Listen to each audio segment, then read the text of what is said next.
Mga balitang pantalan ihahatid namin sa inyo mula rito sa Port of Cagayan de Oro. Ako si Zeus Legaspi at ito ang Ronda Pantalan.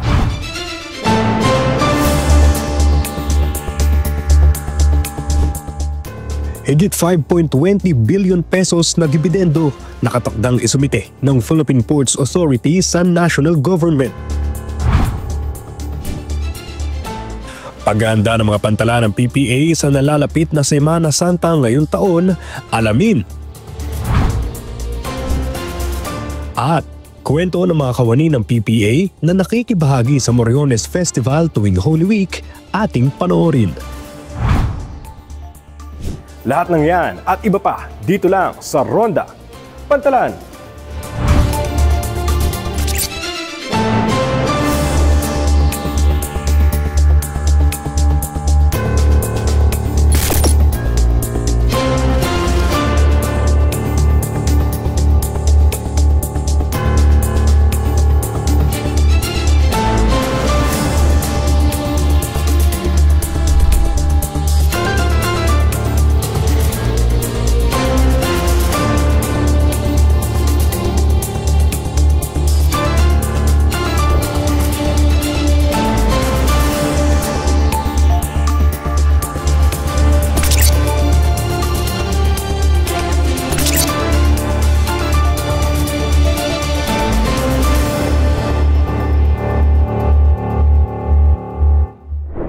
Muling nahigitan ng Philippine Ports Authority ang record nito sa dividend remittance para sa taong 2024. Umabot kasi sa 5.20 billion pesos ang dibidendong ireremit ng ahensya sa national government para sa fiscal year noong nakaraang taon. Narito ang balitang pantalan ni Jel Manalo. Panibagong record ang naitala ng Philippine Ports Authority matapos mahigitan ng ahensya nitong 2024 ang pinakamataas na dividend remittance nito noong 2023. Umabot kasi sa 5.20 billion pesos ang dibidendo ng PPA nitong 2024. Mas mataas ito ng 2.8% mula sa dividend remittance nito noong 2023 na pumalo sa 5.6 billion pesos. Matatandaang noong 2023 ay pang-apat ang PPA sa mga government-owned and controlled corporation o GOCC na nakapagbigay ng pinakamalaking dividend remittance sa gobyerno. Ang 5.20 billion pesos na dibidendo ng ahensya ay kumakatawan sa 54% na net earnings ng PPA batay sa calendar year 2024 unaudited financial statements. Sa ilalim ng Republic Act 7656 o Dividends Law, ang mga GOCC tulad ng PPA ay obligadong magdeklara at mag-remit ng hindi bababa sa 50% ng kanilang taunang kita bilang cash dividends sa national government. Ang pagtaas ng dividend remittance ng ahensya ay bunga ng pagtaas ng kita nito noong 2024. Batay sa Financial Performance Report ng PPA na kinolekta nitong nakarang taon, mayroong kabuoang kita ang ahensya na 27.64 billion pesos, pinakamataas mula nang maitatag ang PPA noong 1974. Ani PPA General Manager G. Santiago, dahil sa patuloy na pagtaas ng kita ng ahensya sa mga nakaraang taon, sapat ang pondo ng ahensya para tapusin ang mga proyekto nito na inaasahang makapagpapalakas sa turismo at kalakalan sa buong bansa. Kabilang sa mga proyektong target na tapusin ng PPA ngayong 2025 ay ang Balinguan Port Expansion dito sa Misamis Oriental, pati na rin ang mga port infrastructure projects sa Ilocos Sur, Catanduanes at Negros Occidental. Sa tala ng PPA, kabilang sa dahilan na nakapagpataas ng kita nito noong 2024 ay ang pagtaas ng bilang ng mga kargamentong dumaraan sa mga pantalan ng ahensya sa buong bansa at pagdami ng mga pasahero sa pantalan. Dahil sa pagtaas ng isinumiting dibidendo ng PPA, inaasahan ng ahensya na malaki ang may tutulong ito sa paglago ng ekonomiya ng bansa. Mula dito sa Port of Balinguan, ako po si Jel Manalo para sa PPA TV. Isang linggo na lang ay inaasahan na ang pagdagsa ng mga pasahero sa iba't ibang terminal ng Philippine Ports Authority sa buong bansa. Ganito ang eksenang inaasahan ng ahensya tuwing Semana Santa. Kaya naman puspusa na ang paghahanda ng PPA sa posibleng pagdami ng mga mananakay sa pantalan. Sunod-sunod ang naging mga meeting sa pagitan ng mga opisyal ng mga Port Management Office ng PPA at mga stakeholder nito na may layuning siguraduhin na mas ligtas at episyente ang pagbiyahe ng mga pasahero ngayong darating na Holy Week. Ganito nagsimula ang paghahanda para sa Semana Santa ng PMO Misamis Occidental Ozamis, Soxargen, Western Leyte Biliran, Masbate, Batangas, NCR North, NCR South, Marinduque Quezon at Surigao. Sa unang linggo ng Abril ay nagsimula na ring mag-inspeksyon sa iba't ibang mga pantalan ang mga kawani ng PPA para matiyak na maayos at gumagana ang mga pasilidad sa mga ito. Tala ng ahensya ay inaasahang papalo sa halos 1.73 milyon ang mga pasaherong daragsa sa mga pantalan ngayong Semana Santa 2025. Patuloy namang nagpapaalala ang pamunuan ng PPA na ugaliing bumili ng tiket mula sa mga shipping lines ng mas maaga. Makipag-ugnayan lamang sa mga opisyal na contact number ng mga shipping lines na ito at iwasang magdala ng maipinagbabawal na kagamitan sa mga pantalan gaya ng mga armas, alak at flammable items para iwas hassle sa biyahe. Ibinida ng Philippine Ports Authority ang mga inisyatibong isinasagawa nito para siguraduhin eco-friendly at sustainable ang mga operasyon sa pantalan. Ani ng ahensya, patuloy ang kanilang pagsunod sa Global Sustainability Practices. Narito ang balitang pantalan ni Paul Calayag. Sa kanyang presentasyon sa ika-11 Spain-Philippines Forum na ginanap sa Madrid, Espanya, ipinakita ni Philippine Ports Authority Assistant General Manager for Finance, Legal and Administrative Services, Elmer Nonatos Cadano, ang mga hakbang sa isinasagawa ng ahensya sa pagsisigurong hindi nakasasama sa kalikasan ang mga operasyon sa mga pantalang nasa ilalim nito. Kabilang sa mga inisyatibong ito ng PPA ang pagbibigay ng prioridad sa solar-powered na mga infrastruktura at lighting system. Kasalukuyan din pinagtutuunan ng pansin ng ahensya ang pagkakaroon ng tinatawag na shore-based power supply sa mga pantalan na makapagbibigay ng kuryente sa mga barkong nakadaong sa pantalan at makapagbabawas naman sa paggamit nila ng generator sets. Gumagamit kasi ng krudo ang mga generator na isa sa mga nagko-contribute sa polusyon.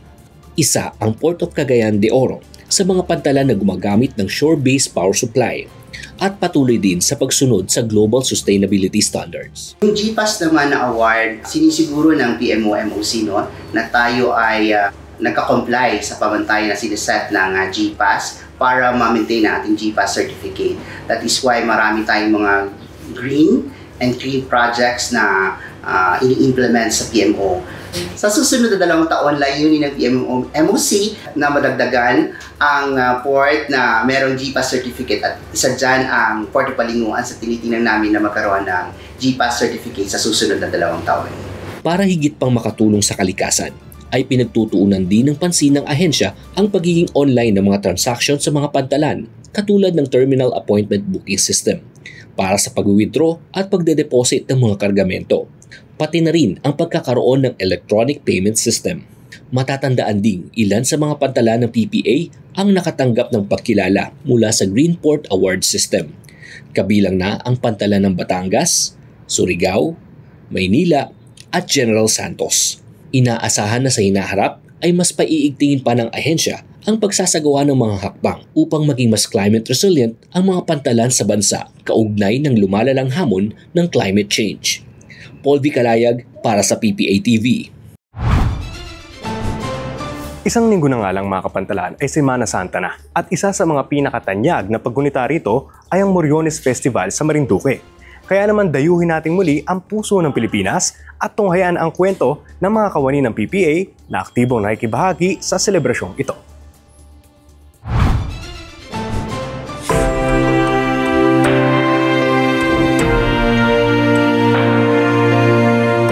Hindi man po biro talagang pagmumoryon. Masaya po na masarap na mahirap. Pag namamanata po kasi kayo, hindi naman po talaga nakapokus sa pagsuot ng moryon, kundi nasa kay Panginoong Jesucristo.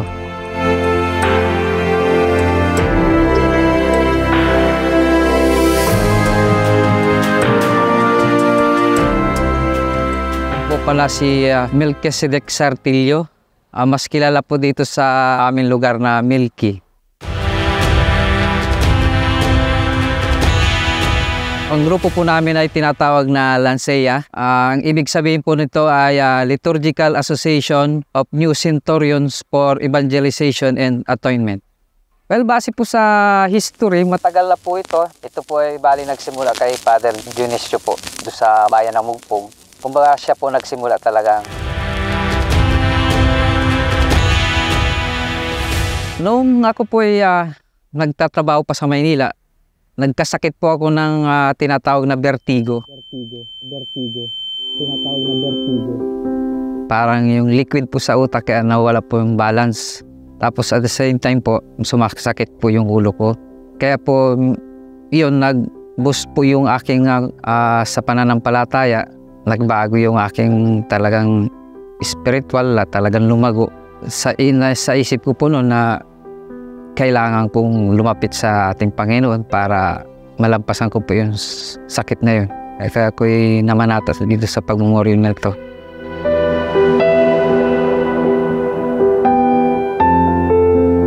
Nag-start akong mamanata kasi gusto ko yung mga kahilingan, yung mga para sa pamilya, sa sarili, para matupad, ilayo sa sakit, yung mga blessing, dire-diretso. Ako si Marvin Arojo, taga Kawit, Buwak, Marinduque. Kasalukuyan nagtrabaho din sa PPA bilang isang security guard. Nagsimula akong mamanata bilang noong 2019. Masarap-sarap pakiramdam nung pagkatapos kong mamanata. Masarap, parang nabless ako. Pakiramdam ko nung parang nabless ako agad ng ating Panginoon.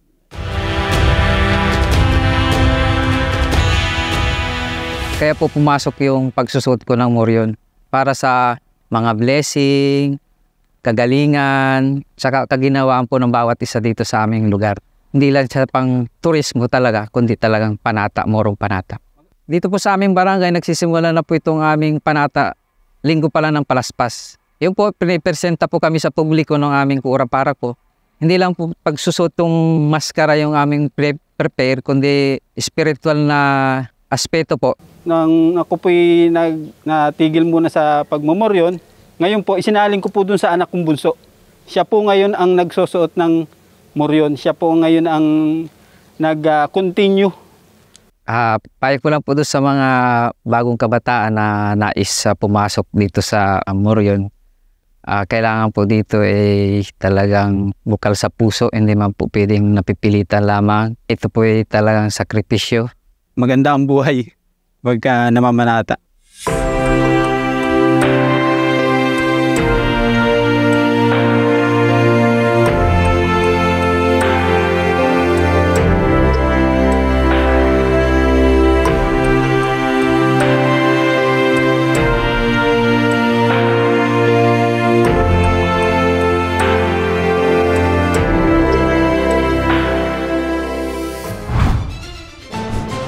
Nakumpiska ng mga otoridad ang di umano'y mga smuggled na sigarilyo sa Port of Dapitan araw ng Martes, April 1. Ayon sa ulat ng Port Management Office ng Zamboanga del Norte, natagpuan ng mga otoridad ang 8 kahon ng hinihinalang smuggled na sigarilyo habang nagsasagawa ng routine inspection sa passengers unloading area ng Pantalan. Nasa loob ng isang bus mula Zamboanga City ang di umano'y mga kontrabando. Sa tulong ng Port Police Division ng PMO Zamboanga del Norte, nasamsam ang mga kahon ng sigarilyo na ngayon ay nasa kustodiya na ng PNP Maritime Group.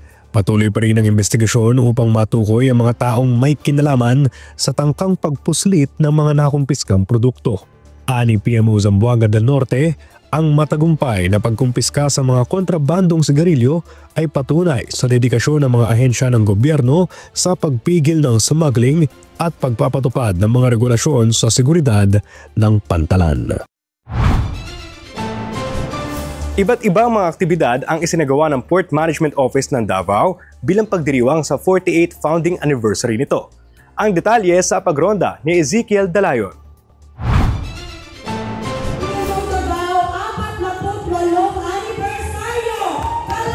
Tila ba nagbalik sa pagkabata ang mga empleyado ng Port Management Office of Davao nitong Miyerkules, April 2. Mga palarong Pinoy kasi ang isa sa mga pangunahing aktibidad ng PMO sa pagdiriwang ng 48th founding anniversary nito. Kita naman sa mga mukha ng mga empleyado ng PMO ang saya habang nakikipagtigasan sa kanilang mga kapwa-empleyado sa iba't ibang aktibidad na ginawa nila tulad ng Pinoy Henyo, Maria Went to Town, Egg Relay at Hampas Palayok.